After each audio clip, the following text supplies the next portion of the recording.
एक गुलाम था। एक दिन वह काम पर नहीं गया। उसके मालिक ने सोचा कि मुझे उसकी तनख्वाह में कुछ बढ़ोतरी कर देनी चाहिए ताकि वह और मन लगाकर काम करे और आगे से गैरहाजिर न हो। अगले दिन मालिक ने उसे उसकी तय तनख्वाह से ज्यादा पैसे दिए।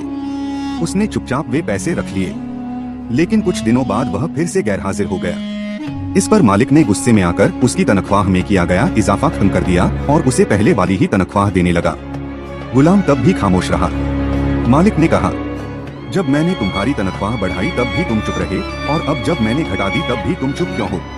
तब गुलाम ने जवाब दिया, जब मैं पहली बार गैरहाजिर था तो उसकी वजह मेरे बच्चे का जन्म था। आपकी तरफ से तनख्वाह में जो बढ़ोतरी हुई मैंने उसे वह रिस्क समझा जो वह बच्चा अपने साथ लेकर आया था, और जब मैं दूसरी बार गैरहाजिर था तो उसकी वजह मेरी माँ का इंतकाल था। आपकी तरफ से तनख्वाह में जो कमी हुई मैंने उसे वह रिस्क समझा जो वह अपने साथ वापस ले गई।